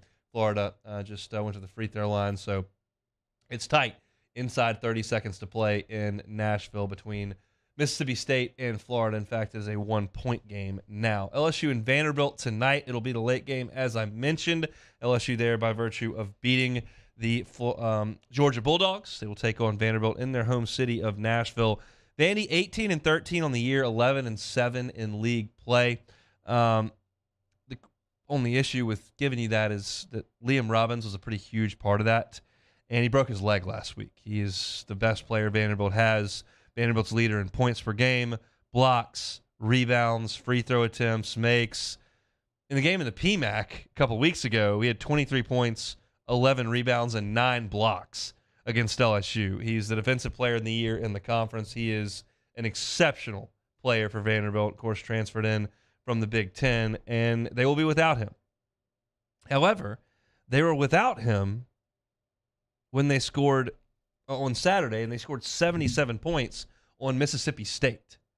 So Mississippi State doesn't allow 77 points very often. In fact, they did it twice this year. Tennessee scored 77 on them, and Bama scored 77 on them. No one else has gotten to that number. And Mississippi State needed that game against Vanderbilt. We're talking about Mississippi State being on the bubble as they just turned the basketball over against the press, and they just gave up a layup, so now they're losing with 11 seconds to go. Speaking of needing games, Mississippi State needed a game against Vandy. They need this game against Florida, and they're now down by a point with 11 seconds to go. I'm just going to stop here, and speaking of focus, just look at this game for a second. As Mississippi State drives to the bucket, dishes to Tolu Smith. He puts it off the glass and in. So State now leads with 4 seconds to go, and there will be a timeout on the floor. Clutch bucket there for Mississippi State as they look to try to punch their ticket to March. But talking about Vanderbilt here, that was really impressive offensive showing without Liam Robbins against Mississippi State over the weekend. They started 4 guards. Same thing Florida did to LSU on Saturday because Castleton was out. And so that's what you're going to see from this Vanderbilt team. And what's interesting to me about one of the players on Vanderbilt's team, y'all know if you've been watching LSU how teams have played Trey Hannibal. And they play him a specific way because he wants to drive, is a good finisher at the rim, but he doesn't shoot and is a bad shooter. And so they play way back off of him. Vanderbilt's point guard is like that. Ezra Mannion has 120 assists on the year. For perspective, Vanderbilt's second leading assist man has 54. He is over double the amount of the second place assist man, and he's made 3 3-pointers this year. That's a crazy identity as a player to be that adept at finding the open man and creating for players when you're not a threat at all to shoot from distance. But that's Ezra Mannion. Miles Studi can really shoot it. And you're going to see him for Vanderbilt tonight. 38% from 3 this year. He's 4th in the SEC in makes. Led the league in percentage last year. Just a really, really good shooter on the edge. Tyron Lawrence, 12 points per game for Vanderbilt. Jordan Wright, Baton Rouge native from Dunham, 10 points per game. That's what you're going to see from Vanderbilt tonight. It's going to be 4 guys on the perimeter, and then Quentin Malora-Brown is going to fill in for the injured Liam Robbins at the 5 at 6'10", 245. Little side here. Florida loses. They get a buzzer beater at 3 with a 3 at the buzzer. It doesn't go, so Mississippi State advances 69-68. Very likely Mississippi State headed towards the NCAA tournament. They could really do themselves some favors winning tomorrow, but they beat Florida as the Gators miss at the buzzer. But back to Vanderbilt. So you got 4 guards and Quentin Malora-Brown, who is going to fill in at the 5 for Liam Robbins. You remember Liam Robbins here in the PMAC. He was knocking down threes, blocking shots. He's exceptional. And Quentin Malora-Brown's not a terrible player, but he's not nearly the player Liam Robbins is. For perspective, Liam Robbins, 82 blocks on the season, SEC Defensive Player of the Year. Quentin Malora-Brown has 12. 12. And he plays a lot. He's not nearly the rim protector that Robbins is. And LSU, candidly, has some real trouble with great rim protectors. Liam Roberts' ability to protect the rim is one thing. He's very unadapted playing on the perimeter. That's why KJ Williams went absolutely bananas against Vanderbilt, knocking down threes all over the place, because putting Liam Robbins in pick-and-pop situations is not his game. But he's really good at protecting the rim. LSU struggles against rim protectors because they don't finish at the rim very well. They're one of the worst finishing teams I've ever seen. You got undersized guards. You got some guards who lack a little athleticism. They're just not great at finishing around the rim. They should have better chances in this game against Vanderbilt because the Doors play 4 guards and then a guy who doesn't block a ton of shots in Malora-Brown. But once again, because LSU can really only beat you one way. They're just not capable of adapting to the game and finding a way. They've only got one way to beat you, and that's they have to take care of the basketball. If they don't, they just get dusted. They're not great on defense. They don't shoot it great. They've just got too many deficiencies and too many holes to make do when you're turning the ball over and giving a team 26 points off turnovers. Vanderbilt's not a great defensive team. Jerry Stackhouse's forte, what he's best at, is drawing up X's and O's on offense, and he's great at it. Vanderbilt runs some of the best stuff you will see in the SEC. They're not great on defense. Now, we'll see if they come out in some trap, like teams have done against LSU to try to force turnovers. We'll see if they come out in some zone, which teams have done to LSU because they don't shoot it great. and it forces some lazy passes. We'll see what they decide to do on defense. They're not a great defensive team. If LSU can keep the turnovers under 12, they'll have a chance. Now, yesterday, I guaranteed you a win over the Georgia Bulldogs. Guaranteed it. Took it to the bank, told you, write it down in pencil, write it down in pen, etch it in stone. They're winning. I guaranteed it. Friday, I guaranteed you Tommy White would hit two home runs over the weekend. And what happened? He hit 2 home runs. So I'm ready to make my guarantee for tonight. I guarantee you LSU beats Vanderbilt tonight. Guaranteed. I'm on a guarantee streak. I can't be stopped. There's one team that can probably stop it. It might be LSU's basketball team, but they're not going to. They're going to beat Vanderbilt tonight. This team doesn't have their best player. They're not going to be able to force LSU into the turnovers that LSU's had problems with. Tigers have a game under their belt in this arena. They're going to be comfortable with the rims. And LSU's hot right now. They got a huge win last night. You saw it. Guarantee a win. If not, I will sing the Vanderbilt fight song on tomorrow's show. It's not going to happen, though. Tigers too good, too much talent, too much ability, too hot a team to be stopped by lowly Vanderbilt. Guaranteed victory for the Tigers tonight in the SEC tournament. Put that in your pipe and smoke it. Talk a little bit more SEC basketball and a little LSU football as well when we come back. It's the Hunt Palmer Show. Hunt Palmer on 104.5 ESPN Baton Rouge. One Bath and Closets, onebathandclosets.com is the website. How much better would your home function, look, feel with a brand new renovated bathroom? Is your bathroom a little old, a little dated, doesn't function the way you need it to? David Vaughn and his team have been in the business for 30 years. They can help you with a customized bathroom solution. Maybe it's a full-scale renovation. They're a licensed contractor. They can do the whole thing. You make one call to one contractor. It's One Bath and Closets. They get you taken care of. They're going to show up, give you a schedule, stick to it, do a great job. They're not coming back 3 weeks later to fix something that didn't go right because they cut a corner. No, they're going to do it right the first time and leave the competition behind. Maybe it's just a tub-to-shower conversion. Pretty simple, pretty quick. Pull that tub out, put a gorgeous walk-in shower. You can see pictures of their great work at onebathandclosets.com. Maybe you need a new closet. You don't have the right room, need shelves, cubbies, mirrors, drawers. They can help you at One Bath and Closets. And if you tell them the Hunt Palmer Show sent you, I'll say, all right, we're not going to charge you to rip out this current closet, and we're not going to charge you for the labor for the new. We're just going to charge you for the cost of the unit. OneBathAndClosets.com is the website. OneBathAndClosets.com. In times of need, get a full list of phone numbers, websites, and other important emergency information on the Demco Stormwatch page at 1045ESPN.com. At Auctioner, we know healing is a team sport. That's why we've partnered with world-renowned orthopedic surgeon Dr. James Andrews to create the Auctioner Andrews Orthopedics and Sports Medicine Institute. Whether you're a professional athlete or a weekend warrior, our team of specialists are dedicated to getting you back in the game. So whatever your reasons are for reaching your personal best, we've only got one. You. Auctioner Andrews Institute. Long live you. I've been doing business with Luba for 25 years. They're dependable, trustworthy. It's just the attention to detail with our clients. Our folks have years and years of experience. They're highly trained professionals, but many companies have that asset.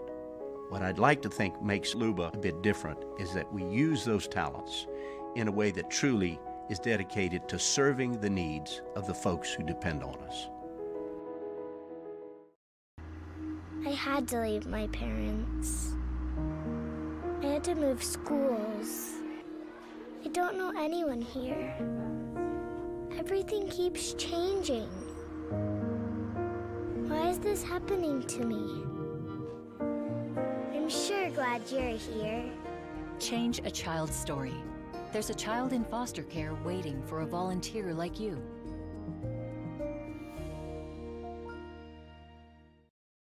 Louisiana. It's a place defined by culture, by pride, by passion, by people who do more than love this place. They celebrate it, elevate it, Champion it. They are the individuals who embody what makes Louisiana great. The companies that make Louisiana a better place to work and live. The nonprofits leading transformational change in our communities.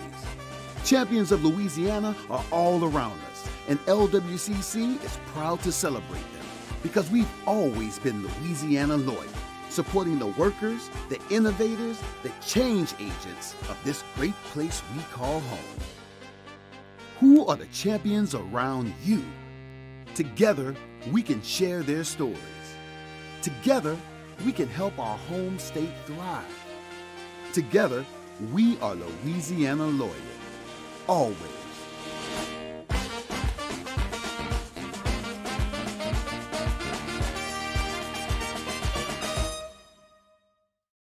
Hi, I'm Brandon Landry, founder and CEO of Walker. Hi, my name is Dr. Craig Green. This is Ryan Terrio with HUDCORoofing.com. Hey, it's Matt Moscona. No matter how big your commercial roofing job, HUDCO can help. My patients come to me because they trust that I can get the job done at a high level. Ryan Terrio and Richard Tilley have the same level of trust. On Fridays, Off the Bench. The fellas, get you ready for the final non-conference baseball weekend. Did LSU basketball manage to make it 2 in a row against Vandy? Break down all the action from day 1 of spring football. Off the Bench, 7 to 10 a.m., 104.5 ESPN.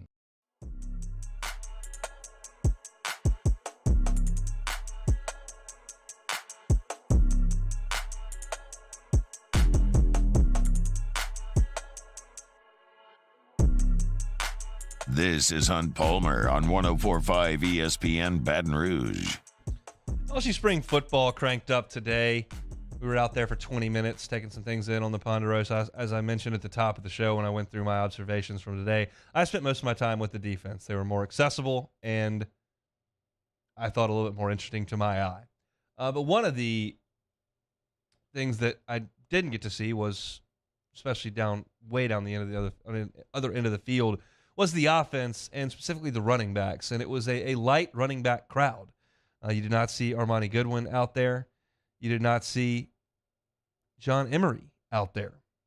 And it was a little bit of a surprise to everyone when John Emery decided to come back. The word was he had been in school since 2019. It was probably time to move on and try this professional football thing out. And then you hear, oh, he's going to come back for another year. And I welcomed him back. It's a talented guy. He's an older player. He's got another year in the system. I'm not kicking him out the door by any means. Love to have him back on the team, but he's not out there at practice. And we were told today by Brian Kelly it's not due to injury. John is focused strictly right now on his academics, and so he's got some marks that he has to hit from an academic standpoint before we talk about football with him. That was the deal with John in talking to his family, is that if his primary focus was academics and taking care of his degree, then we would have a conversation about football. And so right now his focus is 100% on that. You know, I could get on here and throw hot takes at you and spit fire about John Emery's career and how this is so disappointing. Man, if the dude needs to pay attention to his schools as he's nearing a degree, I'm not going to throw shade on that whatsoever. I support that fully. That's awesome that a kid is going to take time away from football to go earn a degree. We always get locked into NIL this and recruiting that and transfer portal this and discipline this and these kids this is not mature. And back in my day, like, how about a kid who needs to take time to focus on school, focuses on school, who's got a family structure behind him who are saying, yeah, let's get school knocked out so then we can focus on football. We can talk about it from a football perspective, sure. John Emery was coming in as the number 1 running back in the nation. He was a 5-star. It was LSU in Georgia. You pull him in, he makes some highlight reel plays on a national championship offense, and it's time for him to take flight after Clyde leaves and it's his offense. And you miss a year for suspension with academics, and there's been some injuries, and there haven't been as many big plays as you would think, and that's all well and good. And if this story closes at the end of this semester with his degree and he moves on, okay. If it closes with him coming back and being the same player he's been for 4 years, okay. And if it closes with him coming back and he is a star next year and runs for 1,200 yards and 14 touchdowns, that's awesome too. But when you look at John Emery's career arc and his production at LSU, what do you think he should prioritize? Spring football or getting a degree? Which of those do you think is the more realistic future for him professionally? Football or using his degree? It's 2023. He got here in 2019. He had 2019, 2020, 2021, 2022. Moving into 2023. That'd be 5 years. Does it feel like a guy that's going to be an NFL running back for the next 8 years and sign a second contract worth $96 million guaranteed?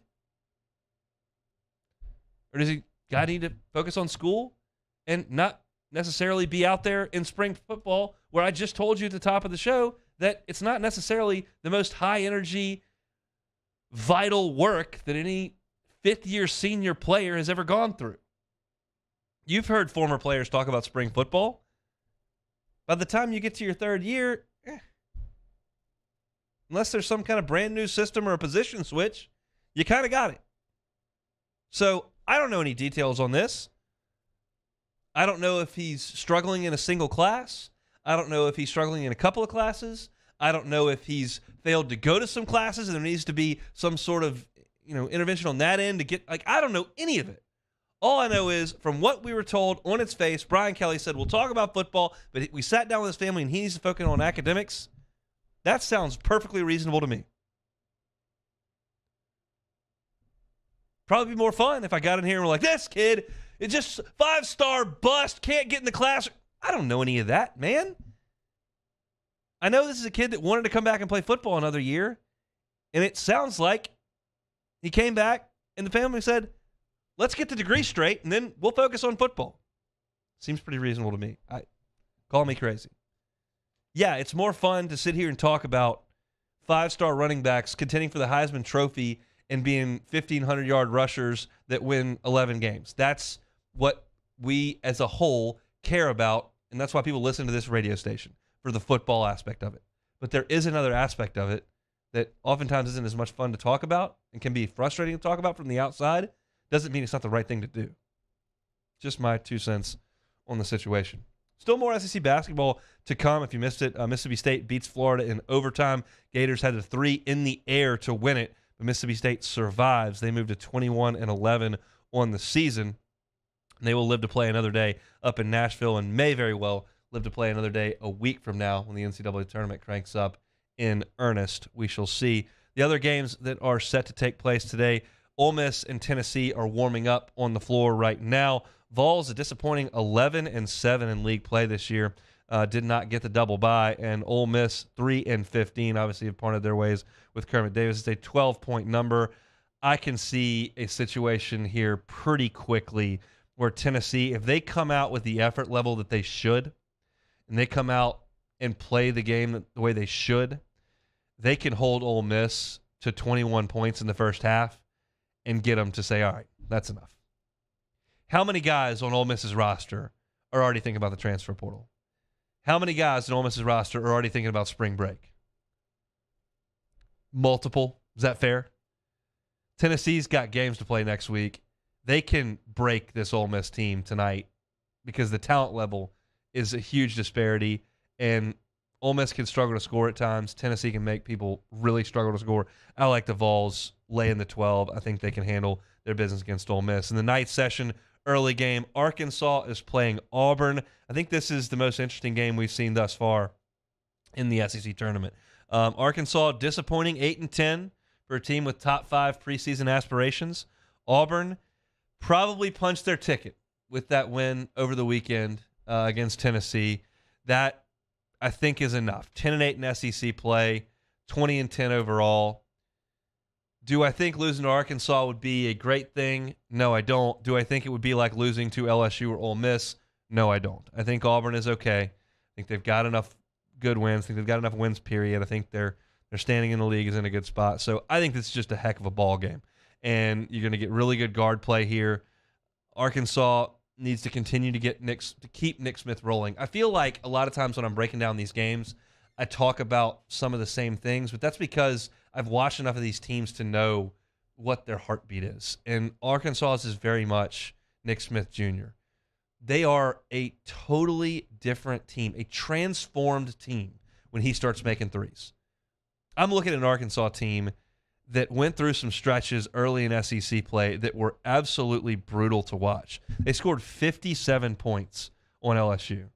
They scored 59 on Auburn. They beat LSU 60-40 in Fayetteville. Just an absolutely ugly game.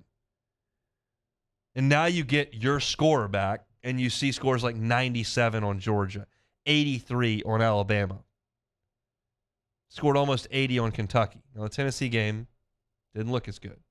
But he makes them go. And if he can have a couple of really nice games in this tournament, the Hogs could be a really bad high-number seed for somebody to draw.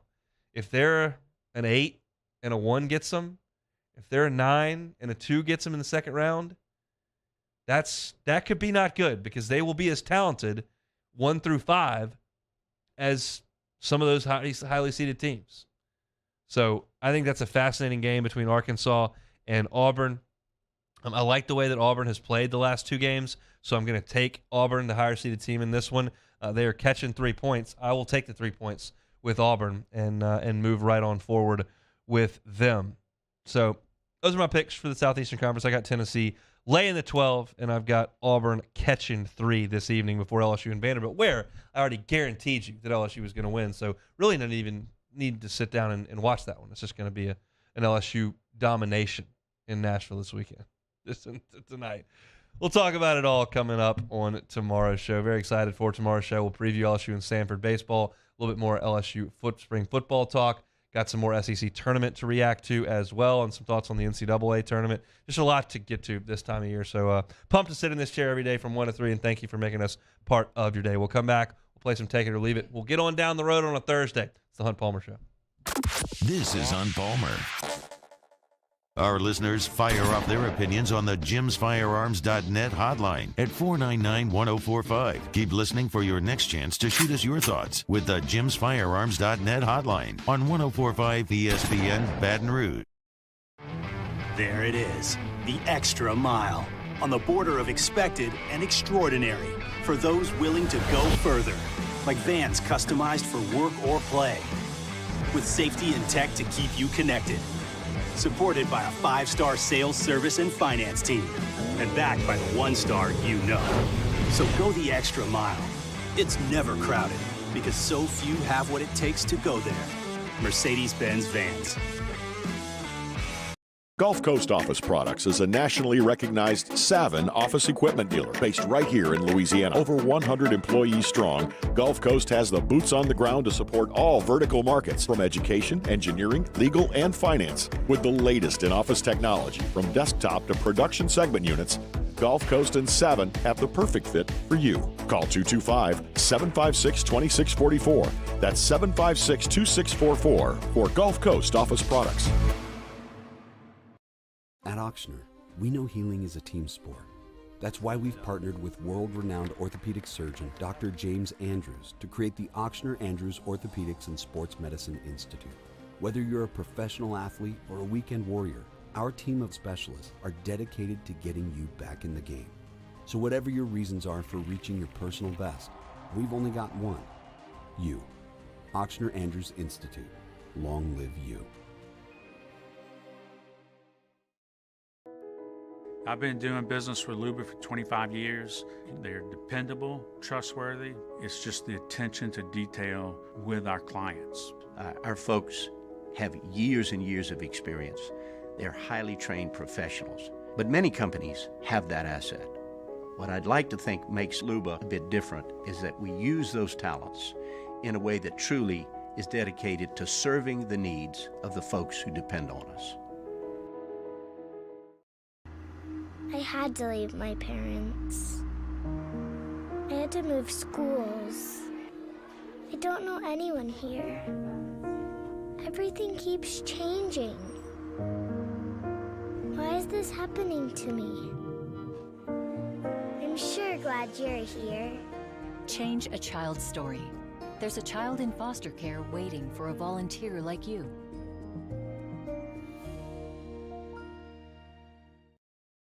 Louisiana. It's a place defined by culture, by pride, by passion, by people who do more than love this place. They celebrate it, elevate it, champion it. They are the individuals who embody what makes Louisiana great. The companies that make Louisiana a better place to work and live. The nonprofits leading transformational change in our communities. Champions of Louisiana are all around us, and LWCC is proud to celebrate them because we've always been Louisiana loyal, supporting the workers, the innovators, the change agents of this great place we call home. Who are the champions around you? Together, we can share their stories. Together, we can help our home state thrive. Together, we are Louisiana loyal. Always.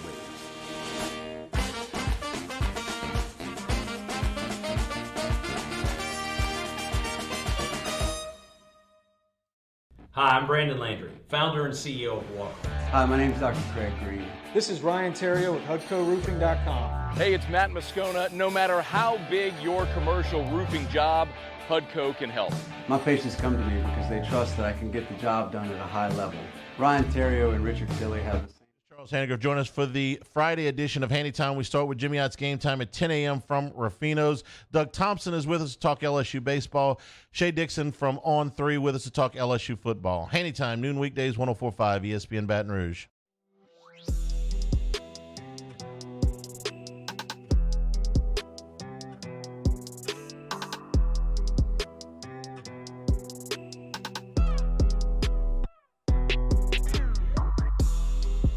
You're listening to Hunt Palmer on 104.5 ESPN Baton Rouge. Not to go too deep into golf here, but give me 20 seconds. When I watched TPC Sawgrass Players Championship this week down in Ponte Vedra, sometimes the pros make the courses look very easy, even on TV.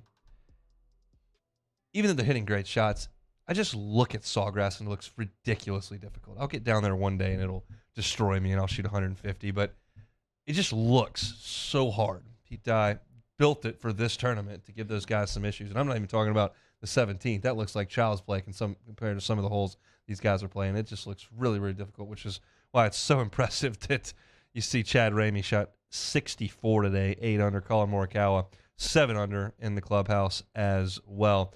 All right, Taylor Sharp, let's play some Take It or Leave It. Let's play some Take It or Leave It.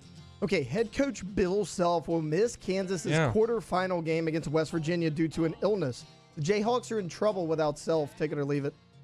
I'll leave it. They're fine in the Big 12 tournament. They'll probably lose a game because it's a really hard tournament to win and a really good conference. I did see that he was under the care of the Kansas University medical teams. It's doesn't feel like he's just a little under the weather today and is taking a nap. Sounds like he's pretty sick today. So hopefully all is well with Bill Self and he can get back out there next week. I don't think anybody in Lawrence is sweating this weekend too much. You'd certainly like your team to win in the Big 12 tournament. It would be a huge honor to win that tournament because it's such a great league this year. But they got all eyes on the next one. It's like LSU. You certainly like to go to Hoover and win in baseball, but you're really locked in on the regional and want to get it done the next week. So all the best to Bill Self. Hopefully he gets better. But Kansas got a pretty good team. I think they'll be just fine. Next week's what matters. Sticking with basketball, Chicago Bulls guard Lonzo Ball hasn't appeared in a game since January 4th of 2022, and now he may need a third knee surgery, which is an additional 6-month recovery after already being ruled out for the entire season. Lonzo Ball's career is over. Take it or leave it. I got to look at his age. I'm looking it up right now, but that 3 knee surgeries and not playing in 2 years is really bad. He's 25. So I will leave it. Even at 25, he will get an opportunity. That makes me think of, and I wasn't around for it, but I've heard enough about it.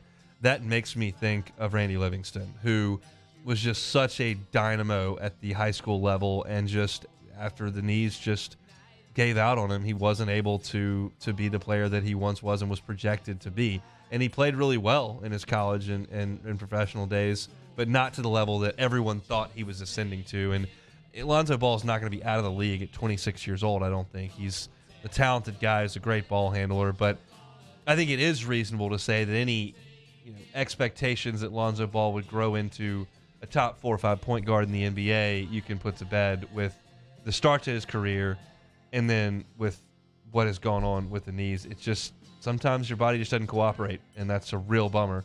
But it kind of feels like it's trending in that direction for him. Jaguars' Calvin Ridley's suspension has officially been lifted, and he'll join Christian Kirk in Jacksonville's receiving corps. With those weapons, Trevor Lawrence will be an MVP candidate next year. Take it or leave it. All right, we'll do that in a second, but I want you to read the first sentence of that again.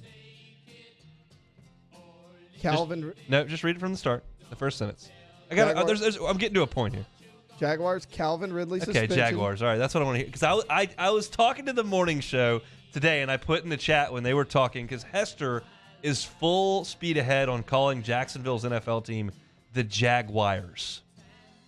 And T-Bob basically echoed calling them the Jaguars.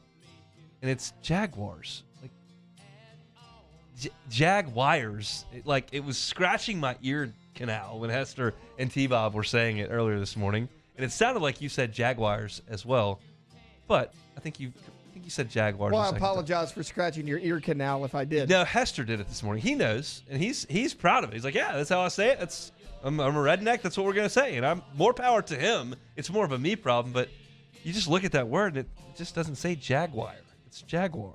A-R-S. R's. But Calvin Ridley, suspension lifted. He and Christian Kirk in the receiving corps. Trevor Lawrence, MVP candidate. Take it or leave it. I will leave it. I think Trevor Lawrence is a good player. I think he is a top half of the NFL quarterback. I don't think I'm ready to put him in the MVP conversation, which means you literally have to be the best player in the league in a given season. So I would have left Jalen Hurts out of the MVP conversation this time last year, and he probably wins it if he stays healthy. So I'm not saying anything is not possible, but for me, I'm going to leave leave Trevor Lawrence as an MVP candidate for right now. All right, last one. Former Arizona Cardinals offensive lineman Kelvin Beachum recently said that Kyler Murray, I don't know if this is a short joke, but needs to grow up a little bit before he's ready to lead a franchise. Take it or leave it. Probably going to take it. I mean, I'll take it. Some of the quotes, the contract with the film study clause. I still don't know why they took that out of that contract. There is no way I would have taken that out of his contract. Just the fact that it was in there in the first place. Means that he has a problem. Yes. And so I don't know Kyler Murray. I don't know what the situation is. I don't know how he spends his game weeks. I don't know what the coaches think of him. I don't know what his teammates think of him. Other than the fact that Kelvin Beachum just said he needs to grow up a little bit. Tells me he's probably not going to. If you've gotten to this point and you've gotten to this level, how often does somebody in the middle of their career say, all right, let's crank it up a notch? You either have it or you don't. You're either that guy or you're not. And it doesn't appear to me that Kyler Murray Hopefully is they don't release that other Call of Duty game for a while. That may help him. That would be an indication he may need to grow up. So that's it for take it or leave it. This situation in Syracuse is weird. Thought about making it into a segment today, but I just don't feel like I have enough information. I will tell you that I am not for guys kind of, for lack of a better term, like withering away on the bench. I don't need Bobby Bowden on the sideline with no headset on because he won games for 40 years. There comes a time where if we're not very good, then you need to move on. Like, it's time. Just because you were awesome and the greatest coach in the history of the school doesn't mean you get to sit here forever. And plus, Jim Boeheim has kind of said some odd stuff over the last 2 years. And I mean, this is Syracuse records over the last few years. 17-15, 16-17. That's a losing record. I mean, they haven't been more than 2 games over 500 in ACC play since 2014. No, never. Yes, 2014. The first year, they were 14-4. They have not been better than 2 games over 500 in ACC play since 2013-14. That's almost 10 years. I mean, you haven't been better than an 11 seed in the NCAA tournament in 4 years. They're not good anymore. So if you want to move on, I'm okay with that. Now, this whole deal where Boeheim's making odd comments and we're issuing press releases 30 minutes after the game goes final and the whole deal, somebody didn't handle this very well. But I support Syracuse's administration saying, hey, we're not good anymore. It's because of you. You've been great for 40 years, and we appreciate it, and there's a statue, and we'll name the court after you, but we need a new basketball coach. And I'm okay with that. You're not locked into jail for 4 more years with a guy who can't do the job anymore because he was really good in 1988. That's not how this works. So it's an odd situation. I want more to come out on it. Mike Krzyzewski's spoken up. He's obviously going to support Boeheim in that endeavor, but it's just a weird deal going on there in Syracuse. But in any event, they've got a new basketball coach, and they will move forward without Jim Boeheim, who has coached some pretty mediocre basketball teams the last couple of years. Missing the show, you can always catch it on demand, 1045ESPN.com's on-demand tab. Apple Podcasts, Spotify, Google, YouTube. It's all right there for you. Spring football recap, LSU Georgia recap, Joe Healy on SEC baseball, LSU Lamar recap, LSU Vandy preview. It's all there. It's a loaded show. Love this time of year. Excited for tomorrow's show as well. Jimmy Ott's Game Time tonight, 6 to 8. Lots of college basketball. Matt Moscona's about to drive you home with some spring football, baseball, and basketball as well. We'll see you tomorrow on Palmer Show.